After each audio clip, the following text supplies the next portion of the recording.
Hello, my name is Walter Latham, and I'm the host. And I'm here today with special guest today, folks, Miss Jean Garner. And Jean is here to tell us, and you know how we try to highlight people that are doing great things, good things for themselves and their community, and overall our Black community. So, we have these people come up because they are examples of what we would like our people to pursue. All right, primarily our business. Okay, so let's get right to the point. All right. We have Miss Jean Garner here. And Miss Jean is an ordained elder, evolving coach, and a certified personal motivationist. And she has a Bachelor of Arts in Hospitality and Tourism Administration from North Carolina Central University, along with 2 associate degrees in Human Resources Management and Business Administration from other institutions. Jane is pursuing a certification in life coaching from the Coaching Academy. All right, Jane is also a luxury concierge at the Washington Duke Inn and Golf Club in Durham, North Carolina. Jane also founded She-Fi. Did I pronounce that correctly, Jane? Say that again? Did I pronounce She-Fi Oh, correctly? it's sheet ties. She ties. That's very important. All right, there are she ties, okay. And Jay Couture Accessories and co-manages a salon named Salon Next, N-E capital X-T. So with that said, I don't want to go any further. I want Jane to talk to us. And Jane, welcome to the Walt Weekly Podcast. Thank you. Thank you for having me. Thank you for finally having me, or me finally getting in the chair. All right, all righty then. So anyway, okay, let's start. Tell us a little bit about yourself, Jane. I mean, I covered on a very high level what you were involved in, but let's do a little granular stuff here. Get to know you. All right. Well, thank you. Thank you for having me. Jean Garner. I am a Brooklyn young lady, Brooklyn born, Brooklyn bred, as he said. I am originally from New York, raised in New York City, first generational New Yorker, family from North Carolina, got tired of the city, moved out here. So I have been here. The highlight of my life is, is nothing on there. It is my 30-year-old son, Jay Brill. He's out in Vegas now, store manager, doing his thing. He just is my heartbeat, and I am his heartbeat. How about that? But other than that, went to school recently. I am a recent grad of North Carolina Central University. Always wanted to know how I felt to have go to a HBCU and be on the college campus, and I did that for a while for the pandemic. Oh, you stayed on campus? I no, I live here in Cary, so I went to school on campus. So I got the experience of being in the cast and moving around, and I just enjoyed it. I probably would have graduated that way, but the pandemic came about. I'm a hairstylist of 35 years, always been in the fashion industry, all about women, empowering them, style, image, and that's kind of what I'm doing now. I'm coaching, the Fierce Factor. I started my ties. And right now, I'm just helping women who are at that crossroad to get to the next place that is part of their assignment. All righty. So, what are some of the businesses? I know that your background is impeccable, but what are some of the businesses that you have started, and what ongoing concerns do you have right now? Oh, gosh. Well, I started with hair as far as the business. I still have my salon. Actually, I'm semi retired. I have a few ladies, they just refuse to go. They refuse to go. So I still do them on a monthly basis. That was my first business.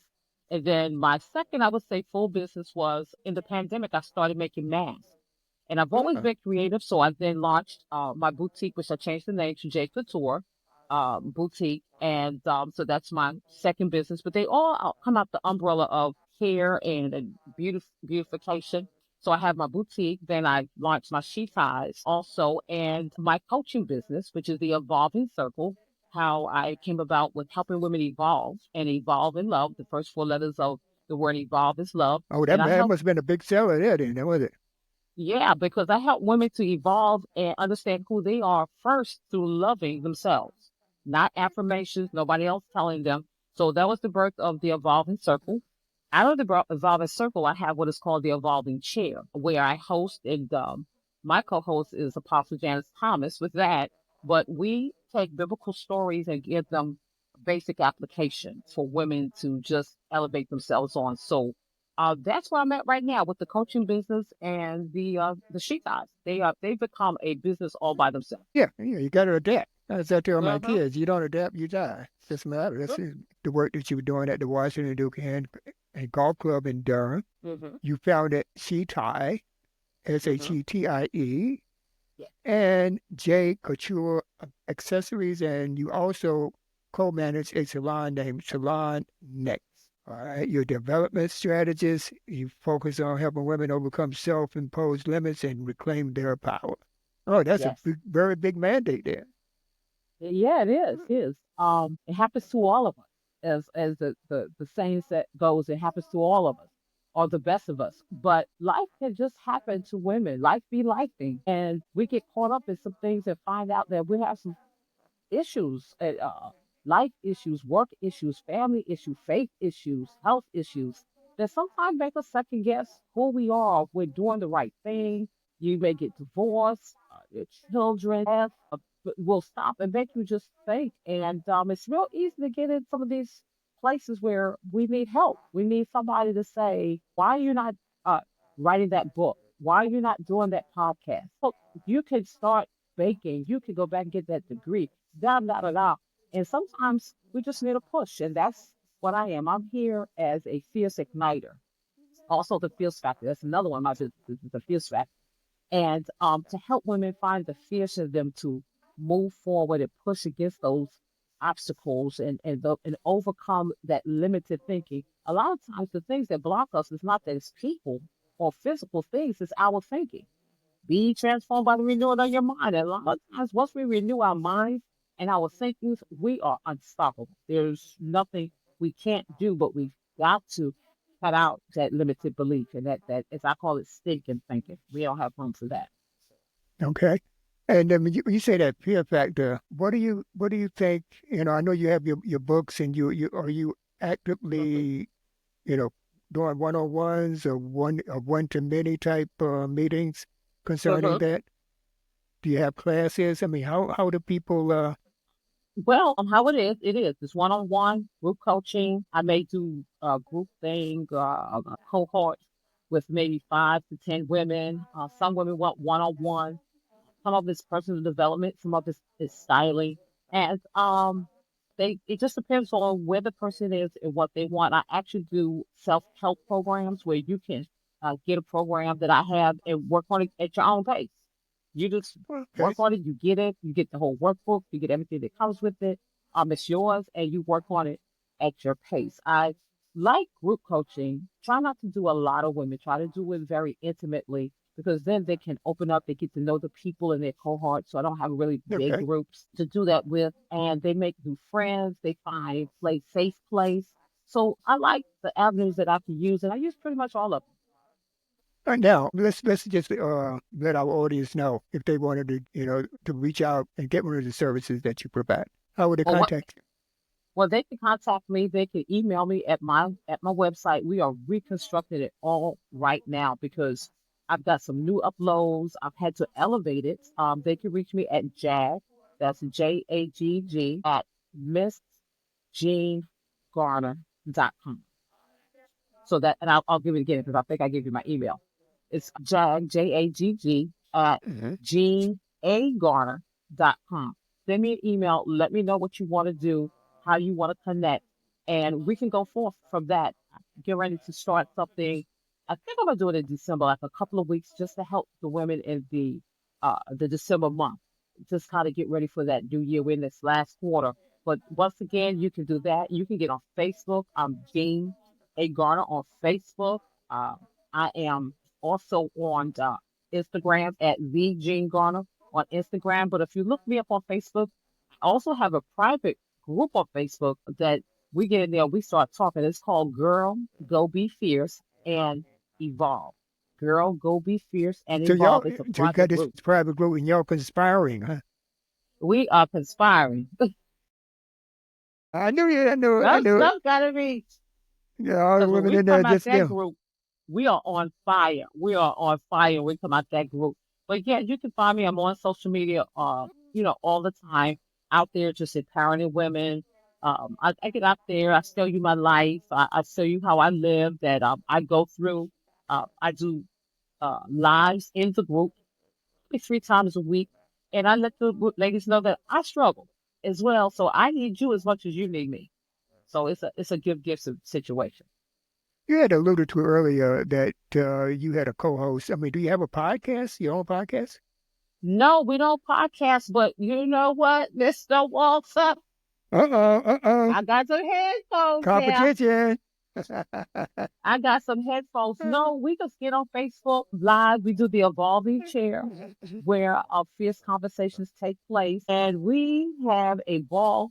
Her name is Apostle Janice Thomas. She's out of Durham, an apostle pastor over there of his kingdom ministry with her husband, Bishop Thomas, as well. And she gets on there, and I mean, she's a fireball. And I just sit back and she just goes. She just, and whatever our topic is, she just brings revelation. And that's what we do. We just bring the revelation of whatever the topic is, and the women love it. The men too. They be on there because I do it on my Facebook page. So it's not in the private You group. do a live. You do a live on your I do it Facebook live page? on Facebook. Yeah. Yeah, I got to we can check be on that out. Facebook. Yeah, I'll pass the And word. I I'll will make definitely sure. let you know when we do the next one. And Yeah, please. I just introduce it, I let her go, and she does her thing. All right, I'll make sure the audience gets it. You know, I'll put it out on the Walk Weekly Facebook page. So when you join the Walk Weekly Facebook page, just do a Definitely. Thank you. okay. Thank you. All right, Mm-hmm. and then folks, you know, we in our show notes, all of the URLs, your website, and other things, your Instagram, Facebook page, Mm-hmm. will be embedded in the show notes, folks. So look down there, you see some Thank you. all the Mm-hmm. information you need from this Miss Garner. Okay. All right, so Miss Garner, tell me now. You're also a minister, am I correct? I am. Yes. All Yes, I right. am. Now, talk to me a little bit about that. Oh, well, I've been ordained now for about 9 years. So I've been in ministry what, 20, at least not at least 16 years or so.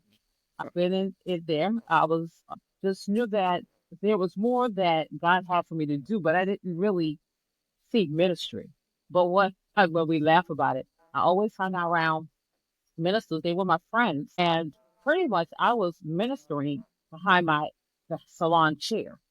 Right. That's kind of so I was ministering and coaching at the same time. I didn't know what it was. And then one day I realized that there was something more that God really wanted me to do. Everybody kind of had the story, but I knew it, and I kept being thrust into it. And my pastor at that time, he would just let me just go out, and he'd just be like, "Go." And I, was single, and I was doing single conferences and doing stuff, and I'm like, I ain't been more had no type of nothing. But he believed in me. He knew I knew the word, and I just went to him one day, and I was like, Pastor, and he's like, huh? And I said, God has told me to do a little bit more than what I'm doing, and I realized that there's a mandate that I must adhere to. And he just looked at me. He said, I've been waiting on you. He said, I was waiting for you. He called me a little bootlegger. He said, you just been bootlegging around. And he said, "Mhm." Yeah. So I just went to him, and he just looked at me. He's like, been waiting on you, and he sent me to our co-pastor, Reverend Davis, at that time, and he said, "Tell James," I said, "put you on in there," and that's it's been history, and I've just been moving in ministry. Like I've said, ordained. I've done several marriages and a couple of homegoing services because you have to be ordained to do them. But women's conferences, just using and spreading the gospel, and a lot of women conferences I've done some regular services, women's services, because women are my niche, women are my place, and I know folks say, "Oh, we hear that," but I think God has given me this special gift of touch, and because Mm-hmm. the gift of touch is physical, and women are very funny and finicky, I realize that women allow me to touch them one physically because I'm a hairstylist. They trust me because they go to sleep in my chair. But because of that bond, they let me in. And because they let me in, God has given me a special gift that when women let me in, they know they can trust me with them. So I am just grateful for that calling and how He's moved me in ministry that way. Excellent. Now, how do you see the state of the church now? I'm not making an assumption, but I'm going to ask you the denomination if you don't mind disclosing I'm that. non-denominational. Yeah, I'm just a Okay. Christian. My church that I go to is non-denominational. We're a Christian center because we follow Christ. Right. But my former church was Baptist, and then we became denominational where we was like, we don't see the lines no more because we were just moving as the word said to be free. So I think the church has changed drastically. I think it's changed drastically since the pandemic, but we're finding our way back around. But I think we kind of talked earlier about things transitioning or moving and Mm-hmm. changing. So has the church, and so has the world that we live in. So we're adapting, but still holding to the principles of the church, understanding it's not the building, but it's you, and plugging into your relationship with God. I think people get a little confused, and they like, the church, but the church is you first. Hmm. I'm effective when I'm not in my building, when I'm not in the four walls. I'm effective when I'm at work. Just this evening, I had a situation with a guest that came in, kind of worked with them. He's a kidney donor, received a new kidney. He's coming in, chatted with him really quickly. And I wanted to say, you're really blessed, but I have to tread lightly because I know, I'm working. And he says Right. to me, he says, I'm blessed. And when he said I'm blessed, that's all I needed to hear. I was like, and you are. And that's all I needed to hear. When he said, I'm blessed, and then he wanted to say, because God has been good to me, I said, and he has. I said, and he has. 2 weeks ago, you got a new kidney, and you're working in here, and we just went on in conversation. But Right. I give God without having to say his name. And I get folks, Jesus, thank you, Jesus. And in my position, in my job, I have to be careful, as is the protocol in most places of employment, things that you don't talk about Uh-huh. or discuss but in my job, being where I work close to the medical center, which is a well noted one, folks fly in from everywhere. I encounter people and I can feel them, and I still know how to tell them to have hope and that it's going to be well, and you've got it in you. Just believe. I'm still giving them God. I just didn't say his name. So I don't feel tied up by where I work. I can do it at the grocery store.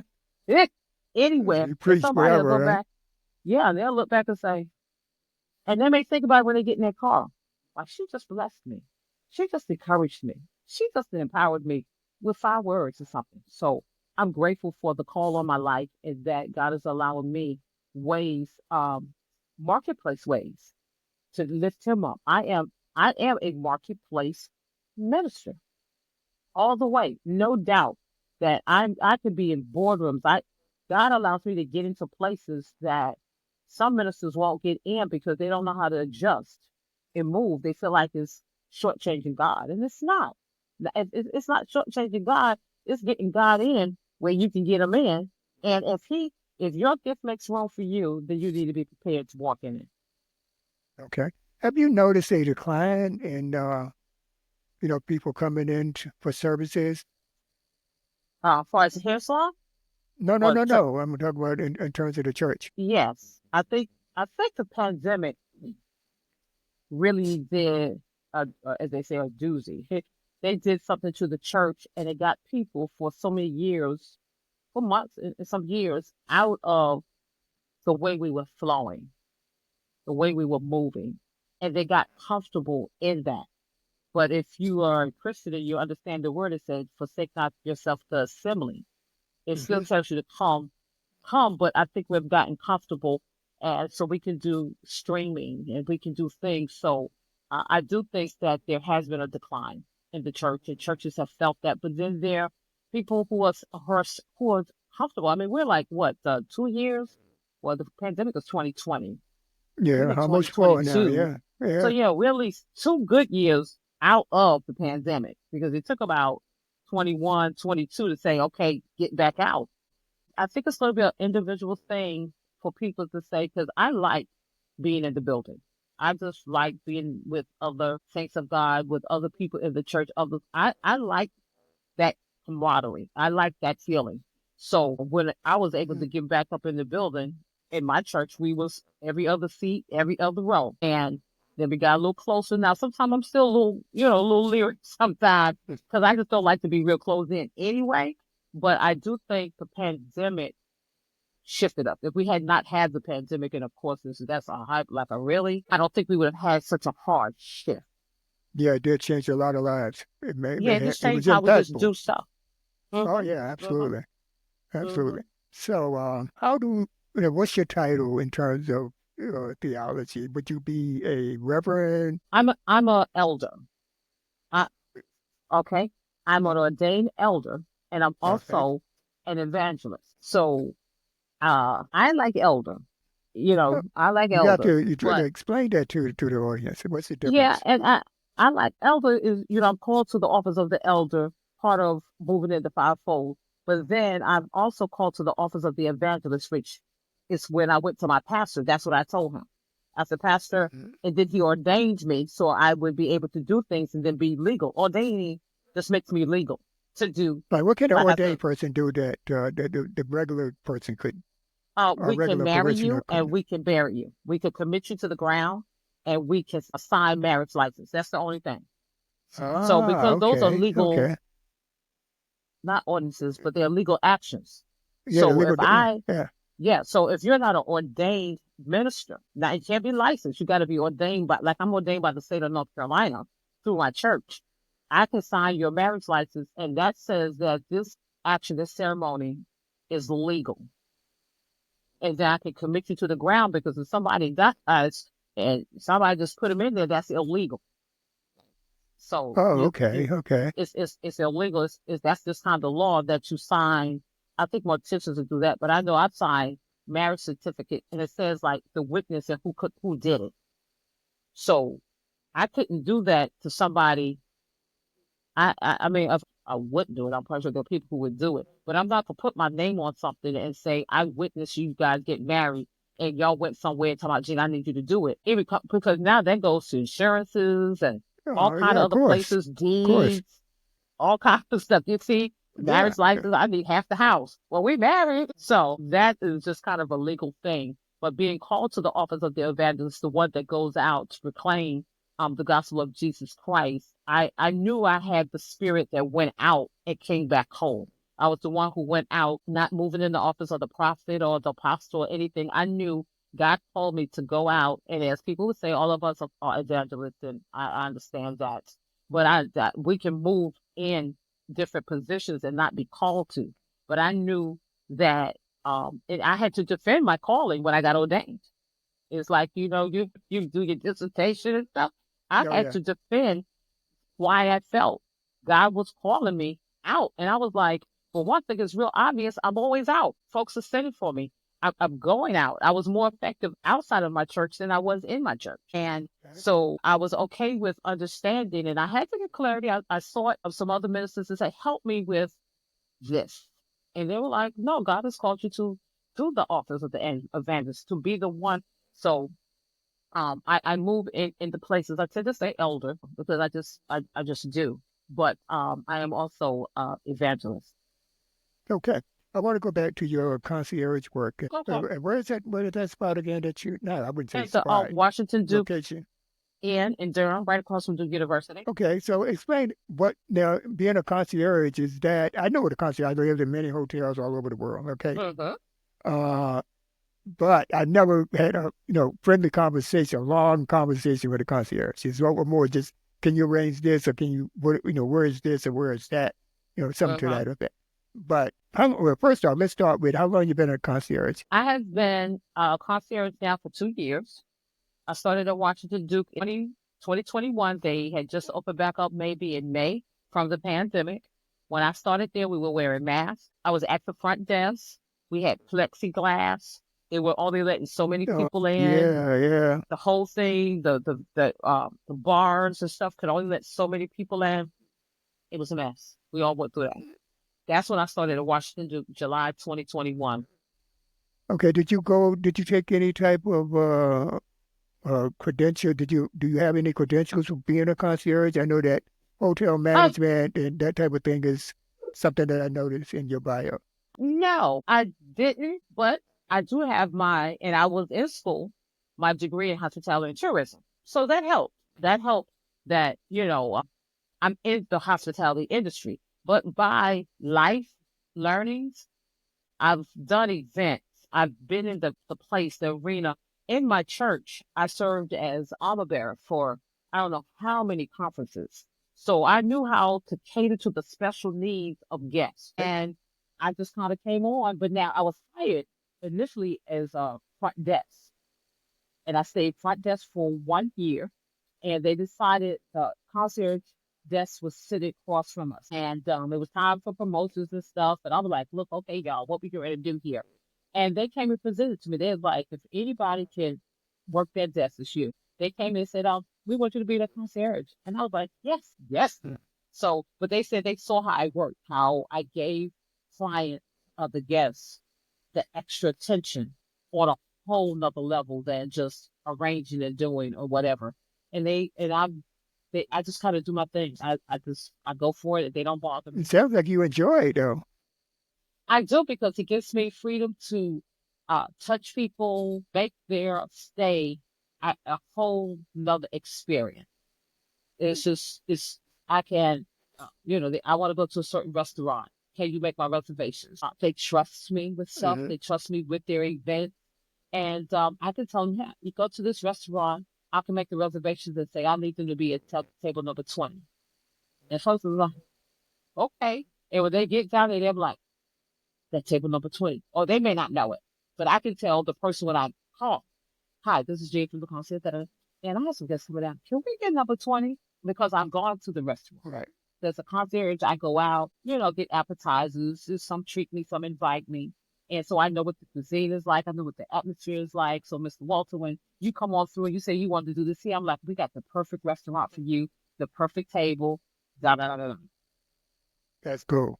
Yeah, I always, Uh-huh. that's the first person I normally would go to the next day after check-in. Okay, I had to go to concierge because I got to go here. Uh-huh. I don't know where that Uh-huh. is. I got to get transportation downtown, Uh-huh. so y'all Uh-huh. guys are good. But what are your aspirations within the industry, though? My aspirations and are there are some, especially because I have the degree in hospitality and tourism. But my ultimate would be to work at a destination hotel, because where I work now is a boutique hotel. We have three properties, and they're all Duke affiliated. So Okay, so you that's got a that's lot just of parents and visitors. yeah, Yeah, medical yeah, yeah, people, and then you have yeah. people. We have one that's called the lodge, and that's for folks at the hospital. And you got Fuqua Business School, the law people, yeah, and there. So we're a boutique hotel. So there, there the aspirations are to be on my say on the next levels. Maybe concerts, I don't know, event planning, destination planning. You coming from here, you call me, I'm your person. From the time you get off the plane to the time you get back on the plane, you're mine. That's my aspiration. And to also create a business doing that, a concierge business to the next level of helping you create memories that last uh, past that moment. Yeah, if you got you had a choice of destinations. Which one? Name a couple that you would like to. Maybe where you Okay. are. Are you talking about more of a warmer, tropical Oh, much type? warmer, much more. I'm sorry. Much warmer, much warmer. I would love like the opportunity came and says, "Hey, look, we want you to go." My first choice is Santorini. I would. They was like, "We got something for you to do in Santorini to help folks coming from everywhere plan their trips." I'm gone.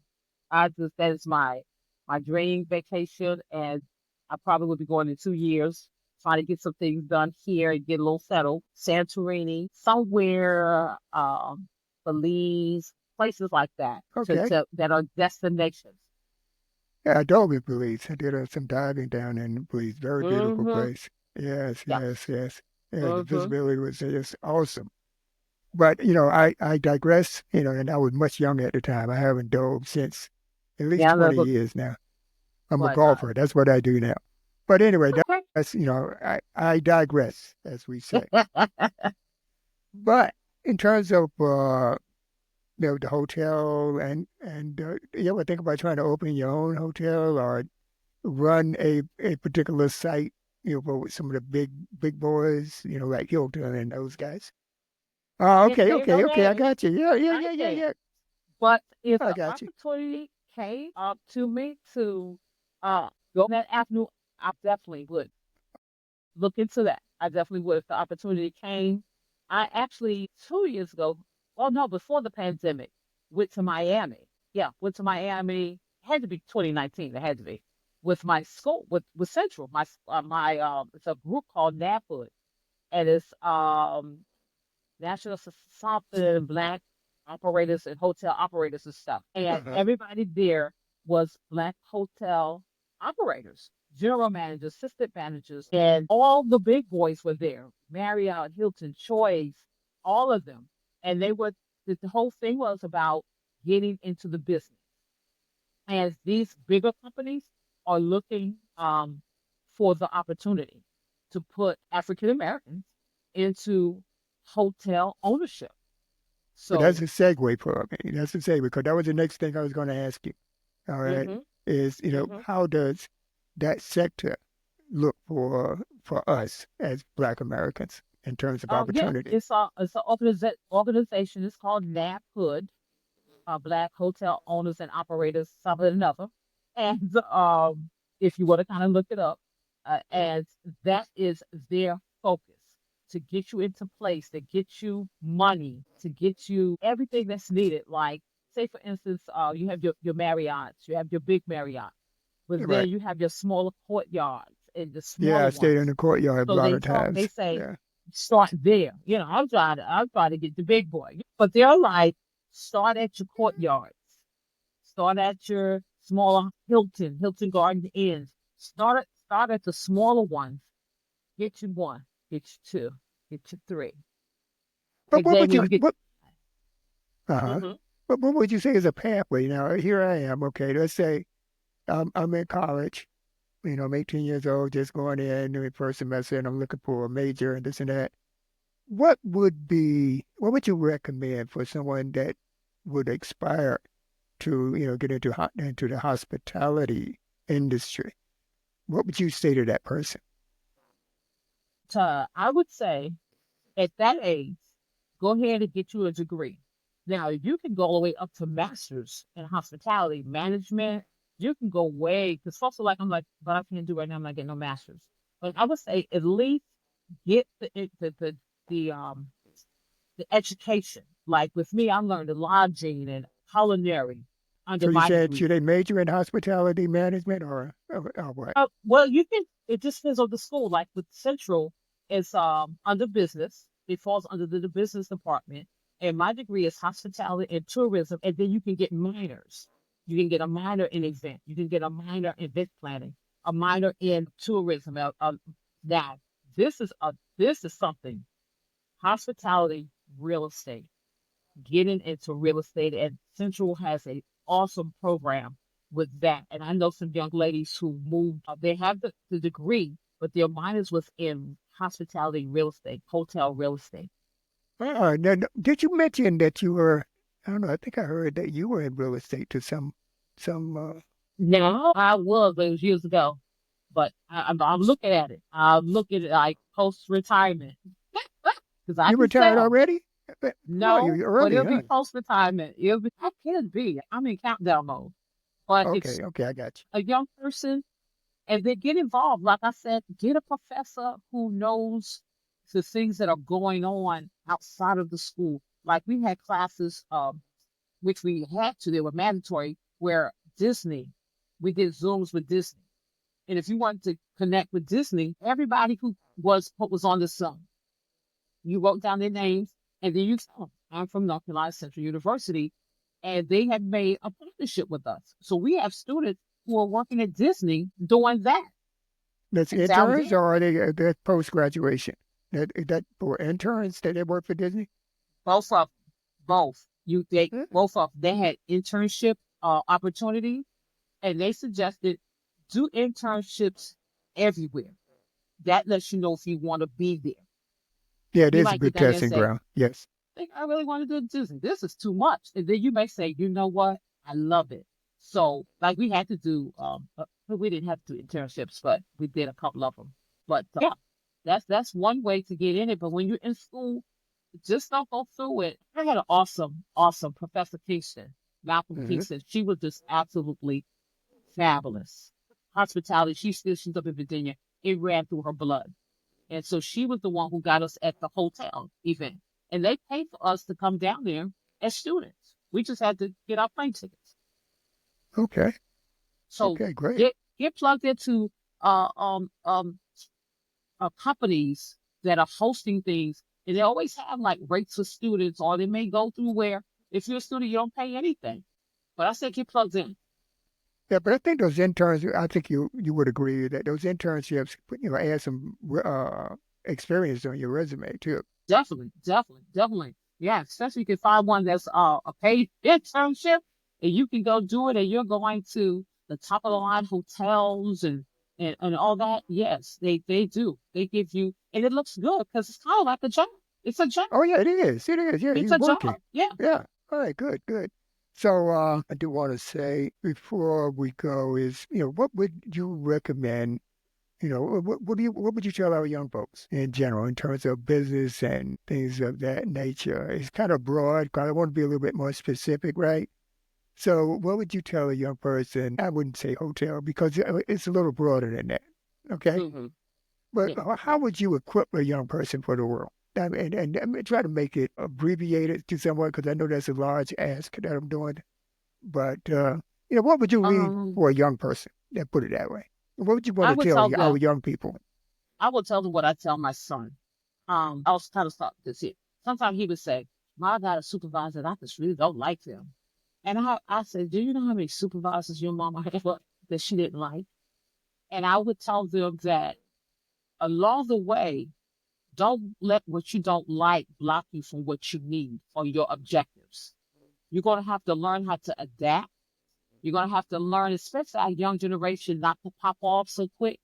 You're going to have to learn to say, you know what? They're in the position I'm trying to get in.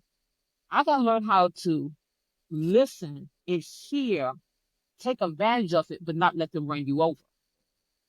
See, sometimes they want to, mm-mm, I still have to do that now because I understand if a person's in a position that I'm striving for, they in the position. So I tell my son, I need you to step back. I need you to watch what they're doing because people do two things for you. They teach you what to do and they teach you what not to do. What we get caught up in is the what to do versus the what not to do. But they no. Listen, what not to do is still teaching you not to manage like that, not to talk like that, not to dress like that, not to, but you just want to be like, and they're not. That's a lesson. So I would tell young folks, get focused, be your own person. And I understand friends are friends, but my son is 30 and he has friends that he has been with as myself. I have friends that I've been with, Pampers and pacifiers from Brooklyn. We were in Hmm. diapers together. So that's a long time. And I got friends now here that's 40 plus years. Know those who are close to you, but don't trust everybody. Get focused, stay focused no matter what somebody say. Let them talk. Because if you stay focused, they still gonna talk about you. If you fail, they're still gonna talk about you. If you don't make it nowhere, they're still gonna talk about you. So stay focused and and just drown out extra noise. If it's not helping you get somewhere, then you don't need to hear it. Have good people around you.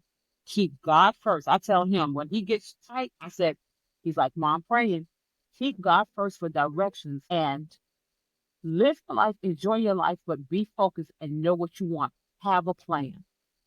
Have a plan and Amen. listen to those who want to talk to you that have some wisdom, not to hurt you, not to harm you, but to help you. Hey, Jay, I would like to thank you for joining the Walk Weekly podcast. Hopefully, you'll come back in the future, with Yes, some yes. new events coming up or whatever you have. And I want to just say also that the Walk Weekly is on YouTube. We have a YouTube channel, all right? The Okay. Walt Weekly Podcast.